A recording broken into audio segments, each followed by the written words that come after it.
Hey, it's Laura from Winter Family Cooking. I am going to make some oven-baked onion rings, so come join me.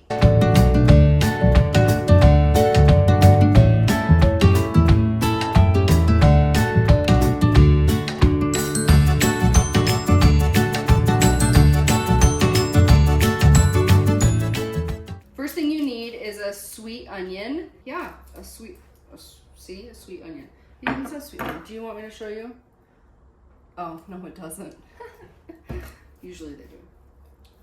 Sweet onion. We are going to cut this. We're going to cut this. It's a day. It's after work. It's been a long day. What can I say? All of the onion. Get it all cut and we'll get it all prepared and then we will do the rest of it. I am stuttering all over the place. Hoda, hoda, hoda, hoda. Hoda, hoda. No? Yeah? Ooh, it's strong. I'm gonna start crying. Okay, so I have all of these cut into slices like this. The next thing that we are going to do is get them all pulled apart so they are ready to go into the flour mixture. So by pulled apart, what I mean is just, literally you're pulling them so they're not all on top of each other. My eyes are seriously watering. It's strong. I'm gonna cry, it's okay.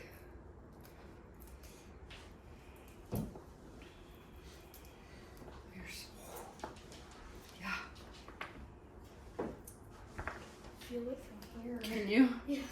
Janae's backing up behind the camera because it's so bad she can feel it in her eyes too.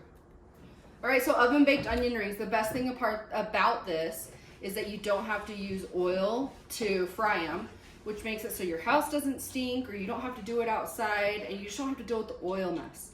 So what we are going to do is get these breaded right now. First thing you have to do is you're going to do 1/3 cup of flour.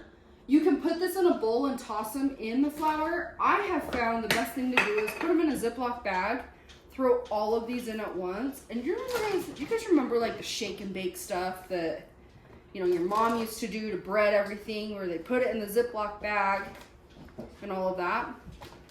That's exactly what we're gonna do here. So I've got them in the Ziploc bag and I'm seriously just gonna toss them around here, get them all covered in the flour. Just like that. So I'm just gonna leave them like that, set it aside so I can get the rest of it ready. Next thing, let me throw this away too. That may help with the strong onion, hopefully. I'm back. Okay, next thing we're going to do is get the egg mixture ready. So now that they've been in the flour, you will dip them in the egg mixture and then we will dip them into breadcrumbs. So this recipe calls for 2 eggs. So I've got 2 eggs here I'm going to put in this bowl.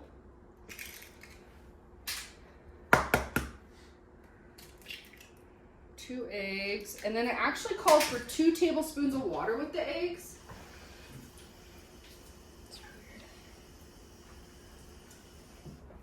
And that's all there is to that part. We're just going to mix this up here.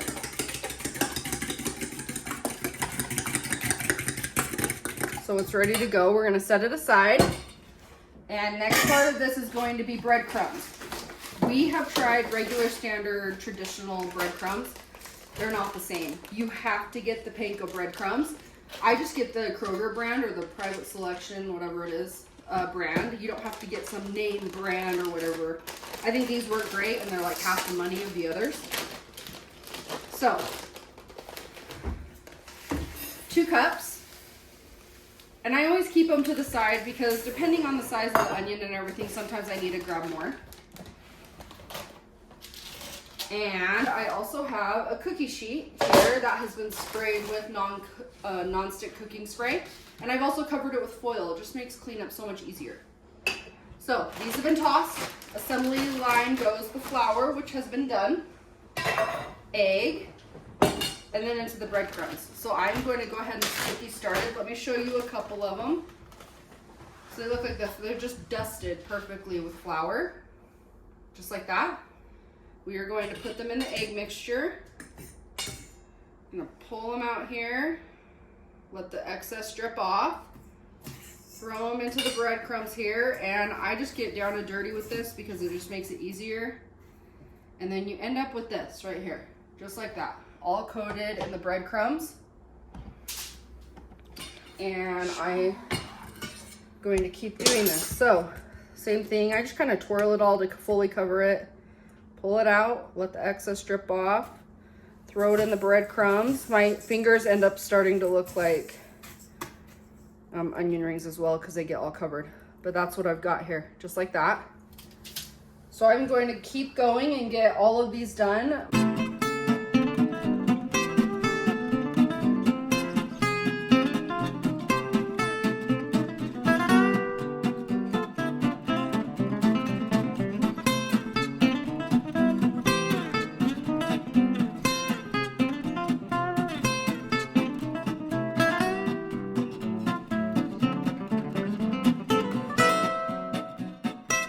So onion rings are all ready. They were on a nonstick cooking spray sprayed aluminum foil cookie sheet. Hopefully you got that. I sprayed them with nonstick cooking spray on the top, and the oven has preheated to 450 degrees. So these are going to be put in for 10 to 15 minutes or until they're golden brown. And we will show you what they look like when they're done and how tasty they are. So we'll be right back. Onion rings just finished. Here they are. They're so good. We're actually having them with hamburgers and our hamburgers just came off. So, gonna be quick here. You gotta try them. They're really good, really easy. I love the fact that you don't have to have oil or anything for them. It's all oven baked. You know, things that I typically have around the house, you know, eggs and breadcrumbs. So, really easy to assemble, 5 minutes roughly, in the oven for roughly 15 minutes, and that's it. So I've got right here, I've got some fry sauce, which is some ketchup and mayo. And then I also have, it's barbecue sauce, same type of thing. So it's barbecue sauce with mayo that we are going to dip them in.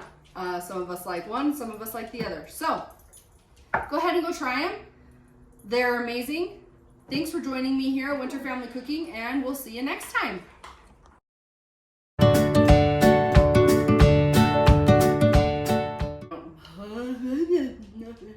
The deep fried? The deep fry part. Yeah, huh?